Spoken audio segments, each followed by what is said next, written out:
अगर आप मुझसे पूछें कि लिटरेचर के कौन से ऐसे कॉन्सेप्ट ने दुनिया पे राज किया है और हिस्ट्री से लेकर आज तक वो राज कर रहा है, वो एक कॉन्सेप्ट है मोहब्बत। लव, इश्क, मोहब्बत, बहुत सारे नामों से इसे याद किया जाता है। तो let's dive deep into the concept of love. मैं आज आपको इसकी फिलोसॉफिकल डेफिनेशन बताऊंगी। What is love? तो लव बेसिकली दो ह्यूमंस के दरमियान अट्रैक्शन या सम काइंड ऑफ एनर्जी या अट्रैक्शन का नाम है। किसी भी किस्म की एनर्जी या किसी भी किस्म की अट्रैक्शन का नाम है। तो फिलोसॉफिकली अगर इसको अगर देखें, तो अगर आप किसी शख्स से मोहब्बत करते हैं उसकी फ़िज़िकल ब्यूटी की वजह से, तो ये कंडीशनल लव इसे कहा जाता है। तो ये एक कंडीशन है कि अगर आप उसकी फ़िज़िकल ब्यूटी की वजह से उससे मोहब्बत करते हैं, वो आपको अच्छा लगता है, तो फ़िज़िकल ब्यूटी गायब तो मोहब्बत गायब। फिर आप किसी से पैसों की वजह से मोहब्बत करते हैं, प्रोटेक्टेड फील करते हैं, या उसके साथ क्योंकि उसके पास बहुत पैसे हैं, तो पैसे गायब। पैसे भी एक ऐसी चीज़ है, आनी जानी चीज़ है। ये भी एक ऐसी चीज़ है जो कंडीशनल है, जो और ये कंडीशन गायब तो मोहब्बत गायब। अगर आप किसी से उसकी सेक्सुअल अट्रैक्शन की वजह से मोहब्बत करते हैं, तो ये भी एक ऐसी चीज़ है, चूँकि ये फिज़िकल है और इंसान हमेशा इवॉल्व हो रहा होता है, तो अगर उसकी सेक्सुअल अट्रैक्शन गायब हो जाती है तो मोहब्बत गायब हो जाती। कंडीशन कोई भी है। फ़र्ज़ करें आप किसी की इमोशनल करेक्टरिस्टिक की वजह से उसे पसंद करते हैं कि वो बहुत केयरिंग है, यू फील गुड when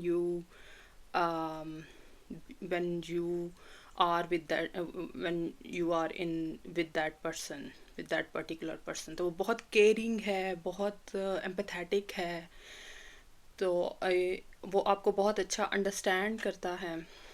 तो अगर वो बंदा चेंज हो जाता है या कोई एक्सीडेंटली ऐसा होता है वो केयरिंग नहीं रहता, तो केयर गायब, मोहब्बत गायब। फिर आ जाते हैं इंटेलिजेंस पे, रैशनैलिटी। अगर आप किसी बंदे को उसकी रैशनैलिटी की वजह से पसंद करते हैं कि बहुत रैशनल है, बहुत इंटेलिजेंट है, बहुत जल्दी चीज़ें अंडरस्टैंड करता है। रैशनल लोग जो होते हैं उनके वो एज अ पर्सन उनके साथ इतना चलना आसान नहीं होता, क्योंकि हो सकता है वो पर्सनल लाइफ में एक इंटायरली डिफरेंट पर्सनैलिटी हो। मतलब इंटेलिजेंस के साथ और भी बड़ी सारी चीज़ें आती हैं जो फस क्रिएट कर सकती होती हैं रिलेशनशिप में या मोहब्बत में। या तो अगर आप किसी को उसकी इंटेलिजेंस की वजह से मोहब्बत करते हैं या लाइक करते हैं, तो ये भी एक ऐसी चीज़ है कि एक्सीडेंटली भी गायब हो सकती है और over the period of time भी गायब हो सकती है। It's possible. तो रैशनैलिटी गायब तो मोहब्बत गायब।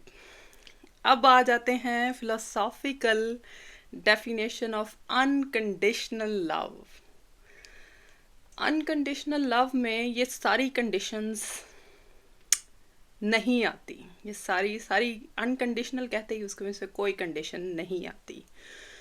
अगर आप किसी शख्स के बगैर इनकम्प्लीट फील करें, अगर आप किसी के बगैर आपको लगे कि एक कर्ब की फीलिंग, एक एम्प्टीनेस की फीलिंग आती है, किसी बंदे के बगैर आप रह नहीं सकते, आप कह सकते हैं कि मैं उस फलाने बंदे के लिए जान दे सकता हूँ, दे सकती हूँ, और एक एम्प्टीनेस की कॉन्टीन्यूस फीलिंग आती है, फिर आप उस बंदे से इर्रेस्पेक्टिव ऑफ एवरीथिंग आप उससे इश्क करते हैं।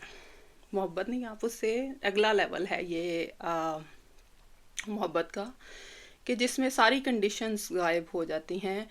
Even the personhood it self गायब हो जाता है। पर्सनहुड भी एक ऐसी चीज़ है जो इवॉल्व होती है हमेशा और चेंज होती रहती है। तो पर्सनहुड भी इवन जब गायब हो जाए, even then if you love a person जिसमें आप उसके बगैर इनकम्प्लीट हों, जिसमें आपकी एक कर्ब की फीलिंग आए, जिसमें आप उसके बगैर ना रह सकते हों, या आप अगर आपको वो ना मिले तो आपकी सब्लिमेशन हो जाए, तो उस बंदे से आप इश्क फरमा रहे हैं। अब ये हिस्ट्री में आज तक कहाँ पे देखा जा सकता है ये कॉन्सेप्ट अनकंडीशनल? क्यों लिटरेचर की वर्ल्ड में हमेशा इस तरह की जो स्टोरीज थी, रोमियो जूलियट या सस्सी पुन्नू, या इनकी ही क्यों बताया गया लिटरेचर में, इनको क्यों हाईलाइट किया गया? क्योंकि दे आर द रिप्रेजेंटेटिव और एग्जाम्पल्स ऑफ अनकंडीशनल इश्क और लव। लव के बारे में कहा जाता है कि उसमें इतनी पावर होती है, वो किसी भी फॉर्म में किसी भी फॉर्म में बहुत ज़्यादा पावरफुल होता है। फॉर एग्ज़ाम्पल, अगर एक पर्सन को आप एक ऑब्जेक्टिव से रिप्लेस कर दें, तो उसके साथ भी यही होता है कि आप उस ऑब्जेक्टिव के लिए जान दे सकते हैं, किसी कंट्री के लिए, किसी कॉज के लिए।